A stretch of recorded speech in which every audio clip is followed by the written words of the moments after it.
Welcome to my video on how to make a checkerboard quilt.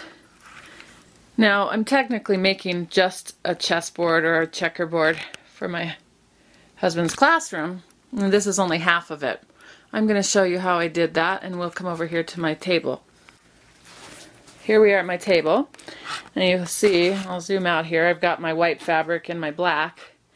And I've already gone to cutting some today. I've used my 9.5 inch square ruler and my longer ruler that will help me cut my fabric. Now you'll see I've just cut long strips and I've done 4 of each.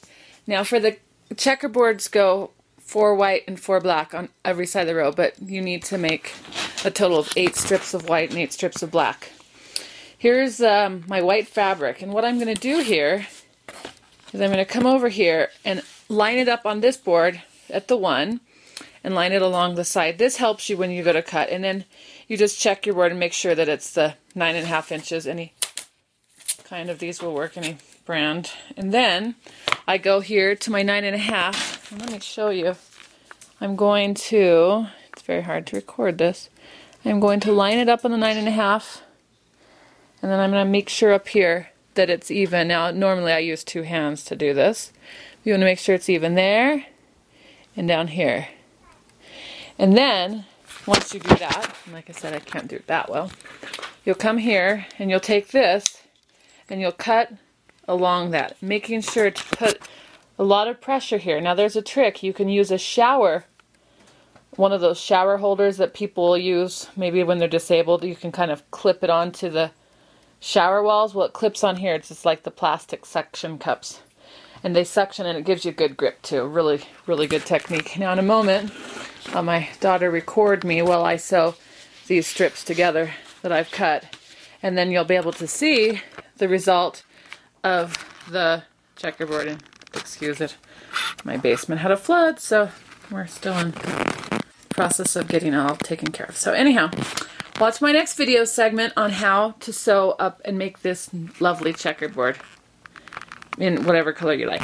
Thanks for watching. Here I am with the fabric I cut. Now, I forgot to mention that when you do cut it, you make sure to keep the 2 salvage sides together, and so that you'll get one long piece when it opens. And as I'm recording this myself, it's going to be a little more tricky. But what I'm going to show you first is how to start these 2 rows. You're going to take these long pieces, and I've already gone and I've matched them up on the ends. Very steady, baby. I've matched them up on the ends. If it's not in focus, we have to turn the front. But I will do it again. Now, if you are a kind of a new seamstress or a more careful seamstress than me, what you'll do is you'll go along and pin that side nicely. I don't, however.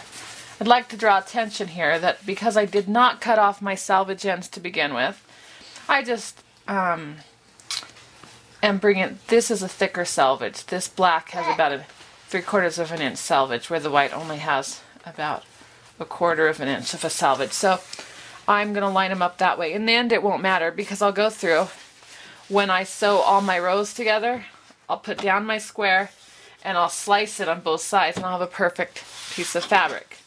Another thing I'd like to mention is that this white is just a regular muslin, whereas the black is kind of a stretch.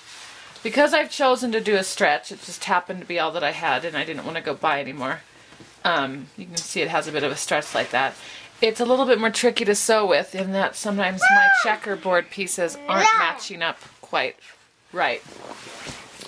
And I will kind of show you what I do, if I can, to explain what I do with that. But first, let me come here and I'll turn on this and I'll show you just where I hold my thing. I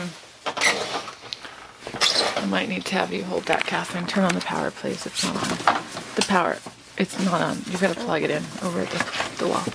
Okay. The place I've been sewing, once this is lined up, oh goodness, is, let's see, bear with me, please. Okay, this is not going to work. I'll set you down a minute and I apologize. hurry up, please. I did. Turn it on. Is that... Come on over here, baby. Hold this. Thank you. Is it in focus? Yeah. Are you sure? Mhm. Okay. Okay, good. We're back on track. Come close. Well, not... I'm going to follow my fabric along the side of my foot. Now, it doesn't matter where your needle is exactly, except for my needle. No, it's not loose. I thought it might be a bit loose. Just as long as you do it the same way on every row. That way you will not cut into your thing. You want to always have the same seam allowance on all the sides. Now as I go along, I'm just going to kind of straighten it up. And you have to make sure that the fabric does not slip underneath as you're pulling it, if it's a stretch fabric in particular. It can be kind of tricky, so. Now, even if your squares aren't perfectly lined up, you shouldn't be too terribly concerned.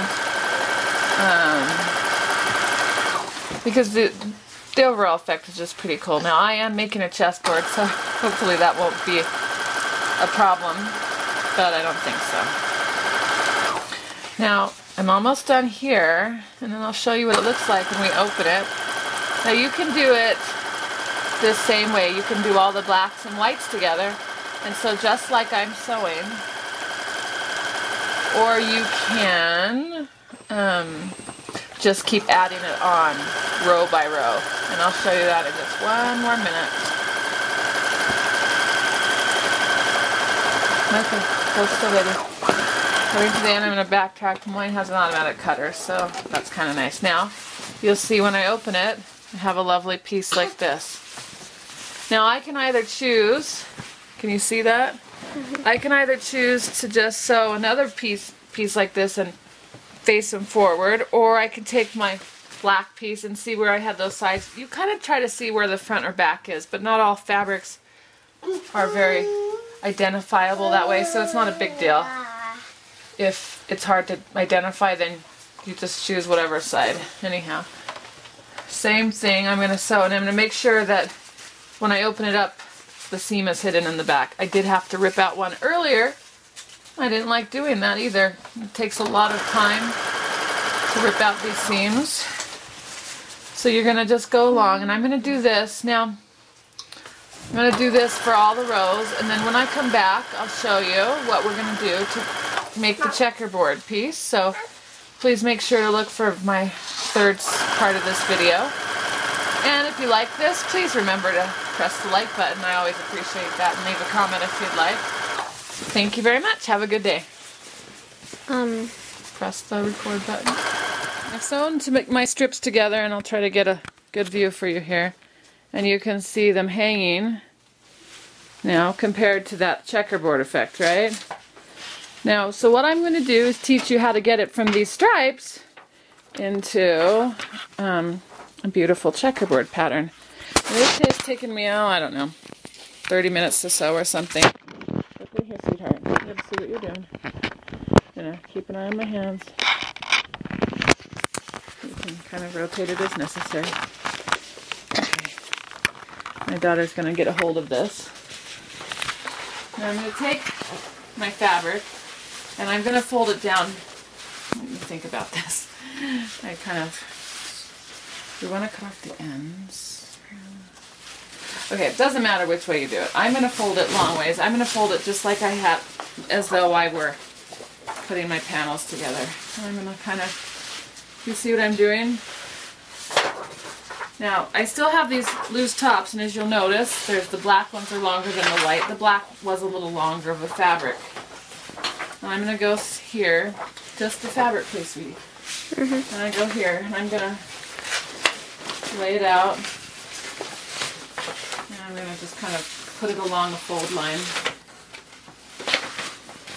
Now, there are more perfectionist ways of doing this type of stuff, but you're learning my way, which works for me. And if you're kind of mechanical. Okay.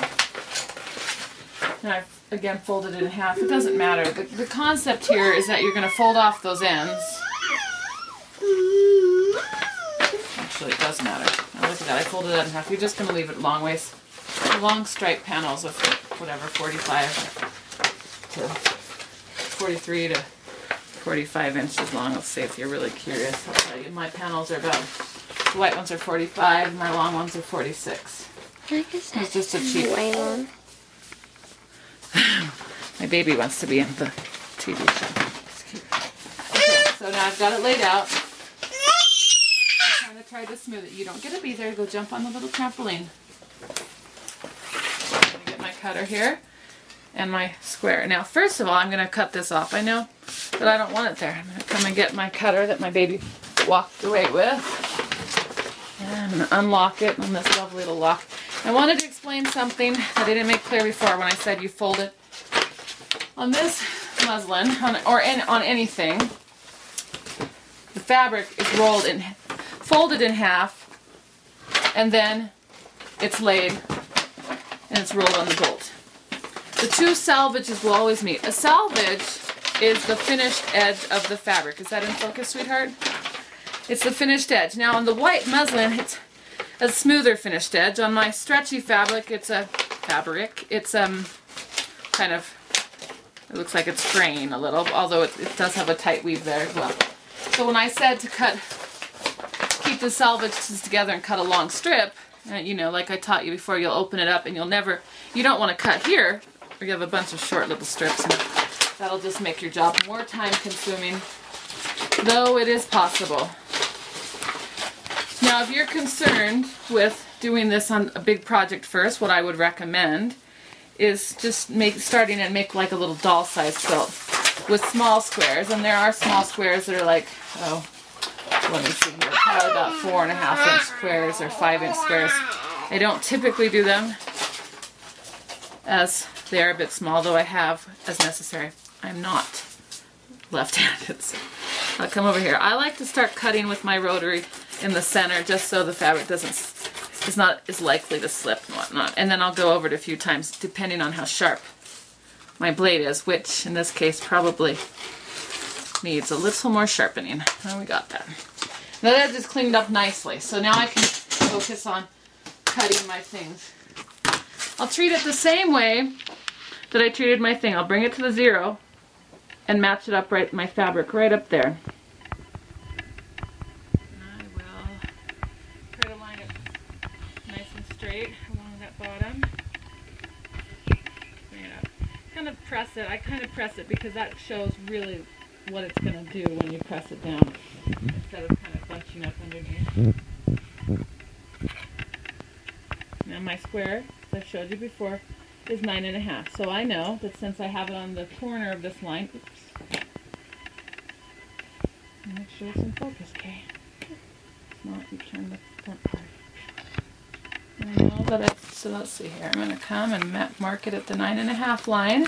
And then this is the technique I was telling you before. I'm going to line the half mark